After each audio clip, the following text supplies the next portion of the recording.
আসসালামু আলাইকুম। আশা করছি আপনারা সবাই ভালো আছেন।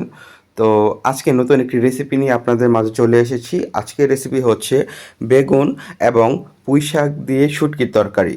তো আজকের রেসিপিটা আশা করছি আপনাদের ভালো লাগবে এবং আজকের যে রেসিপিটা কিন্তু আমাদের প্রতিটা ঘরেই হয়, চেনা জানা একটি রেসিপি। তারপরও আপনাদের সাথে শেয়ার করলাম। যদি আপনাদের ভালো লাগে সেজন্য। আবার অনেকের কাছে এটা নতুন রেসিপিও হতে চলেছে। তো যাই হোক, আমরা প্রথমে ছোট ছোট যে বেগুনগুলো দেখতে পাচ্ছেন এগুলো কিন্তু আমাদের ছাদ বাগানে হয়েছিল। আমরা এগুলা ছাদ বাগান থেকে তুলে এনেছি এবং এগুলো মাঝখান থেকে কেটে আপনারা দেখতে পাচ্ছেন আমরা কিন্তু খুবই সুন্দর করে এগুলো আমরা আহ, মানে স্লাইস করতেছি, ঠিক আছে, মানে কাটতেছি আর কি। তো যাই হোক, আমরা ভালোভাবে কেটে নিব আমাদের মতো করে, যে যেভাবে কাটতে পারেন আর কি সুবিধা হয়। তো আমরা আমাদের মতো করে আপনারা দেখতে পাচ্ছেন কেটে নিচ্ছি।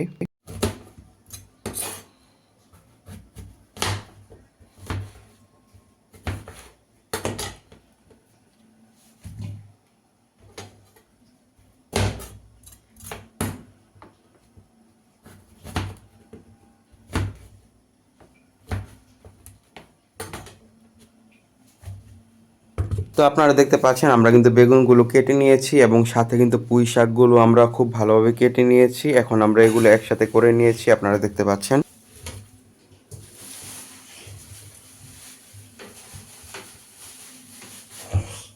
তো আমরা এই বেগুন এবং পুঁই শাকের সাথে আমরা গুঁড়া আলু দিয়ে দিব। আপনারা দেখতে পাচ্ছেন আমরা গুঁড়া আলুগুলো কিন্তু মাঝখান থেকে কেটে তারপরে আমরা ছোট ছোট করে দিচ্ছি।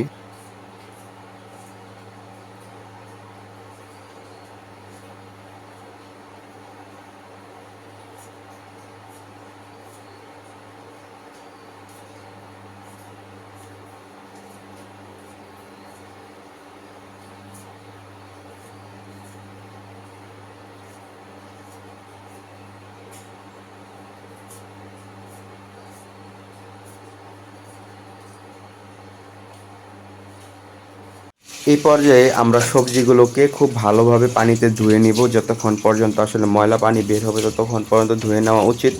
তো আমরা ভালোভাবে ধুয়ে নিব যেন কোনো ধরনের ময়লা না থাকে।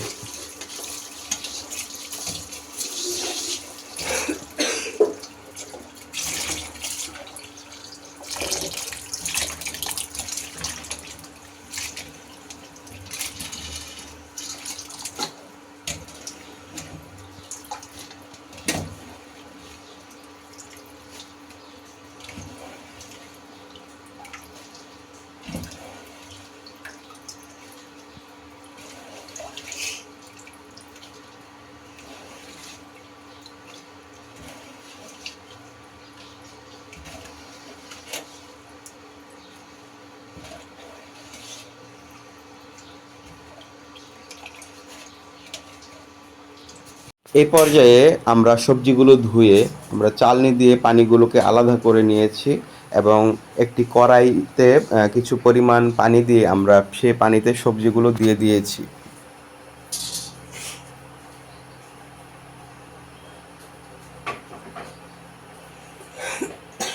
এই পর্যায়ে আমাদের মশলা দেবার পালা। আমরা মশলা দিব, আপনারা দেখতে পাচ্ছেন। আমরা কিন্তু এখানে পরিমাণ মতো হলুদ দিয়ে নিচ্ছি। তারপরে আমরা দিয়ে নিচ্ছি পরিমাণ মতো মরিচের গুঁড়া। তারপরে আমরা দিয়ে নিব পরিমাণ মতো লবণ। সব কিছু পরিমাণ মতো দেওয়া হয়ে গেলে আমরা ঢাকনা দিয়ে ঢেকে নিব। এই পর্যায়ে তরকারিতে পেঁয়াজ এবং রসুন দেওয়ার জন্য আমরা পরিমাণ মতো পেঁয়াজ এবং রসুন নিয়ে নিব। তো আপনারা দেখতে পাচ্ছেন আমরা কিন্তু পরিমাণ মতো পেঁয়াজ এবং রসুন নিয়ে নিচ্ছি।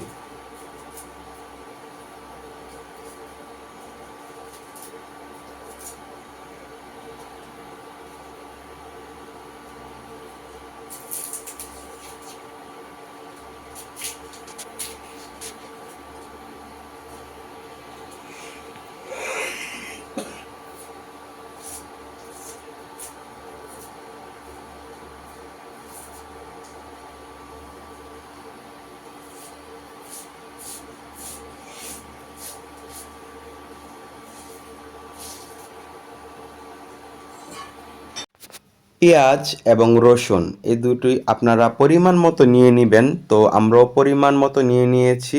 তো এই পর্যায়ে আপনারা দেখতে পাচ্ছেন আমরা পেঁয়াজ, রসুন এবং শুটকি নিয়ে নিলাম, যেহেতু এটা শুটকি তরকারি আগেই বলেছি।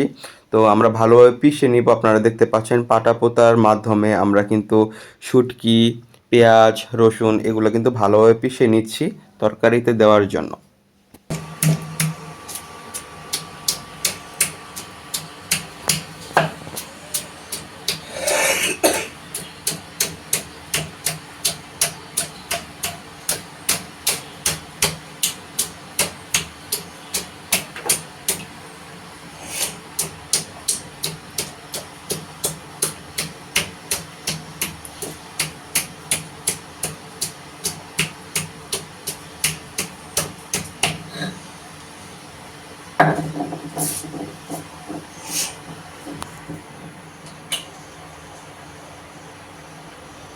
ভালোভাবে পিষিয়ে নেওয়ার পর আমরা সবজিগুলোকে নেড়ে নিব, কারণ আমরা যে মশলাগুলো দিয়েছিলাম এই মশলাগুলো যেন তরকারিতে ভালোভাবে মিশে যায়।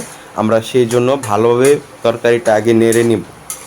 ভালোভাবে মশলাগুলো মিক্সড করার পরে আমরা যেই পিষিয়েছিলাম পেঁয়াজ, রসুন এবং শুটকি সেগুলো আমরা দিয়ে নিলাম। তো এগুলো দেওয়ার পর আমরা ঢাকনা দিয়ে এখন তরকারিটা ঢেকে দিব। সেই সাথে আমরা কিছুক্ষণ অপেক্ষা করব। তো অনেকক্ষণ অপেক্ষা করার পর আপনারা দেখতে পাচ্ছেন যে তরকারিগুলো কিন্তু একটু কষা কষা হয়ে যাচ্ছে। তো এই পর্যায়ে আমাদের আরও অনেকক্ষণ অপেক্ষা করতে হবে এবং ভালোভাবে একটু পর পর কিন্তু আমাদের নাড়তে হবে, না নাড়লে কিন্তু নিচে দিয়ে লেগে যেতে পারে। তো আমাদের কিন্তু যতক্ষণ পর্যন্ত আসলে ঝোল না শুকায় ততক্ষণ পর্যন্তই আমাদের অপেক্ষা করতে হবে এবং একটু পর পর আমাদের নেড়ে দিতে হবে। তো এটাকে কিন্তু অনেকে শুটকির তরকারি বলে, আবার আমরা বলি এটাকে শুটকির লাবড়া। শুটকির লাবড়া আসলে বিভিন্নভাবে রান্না করা যায়। আপনার সজনে ডাঁটা দিয়ে রান্না করা যায়, তারপরে আপনার ডাঁটা শাক দিয়ে রান্না করা যায়, আবার এইভাবেও কিন্তু পুঁই শাক দিয়ে শুটকির লাবড়া তৈরি করা যায়। ঠিক আছে, তো আমাদের তরকারি কিন্তু অলরেডি হয়ে গেছে, আপনারা দেখতে পাচ্ছেন। তো আমরা এই তরকারি এই মুহূর্তে সার্ভ করার জন্য আমরা একটি বাটিতে তুলে নিব। তো এইভাবে যদি আপনারা রান্না করে খেতে পারেন, আসলে এই তরকারিটা এত ভালো লাগবে বলার বাহিরে। যারা এখনও এইভাবে খান নাই তারা অবশ্যই ট্রাই করে দেখবেন। দেখা হবে নতুন কোনো ভিডিওতে, সেই পর্যন্ত শুভকামনা। আল্লাহ হাফিজ।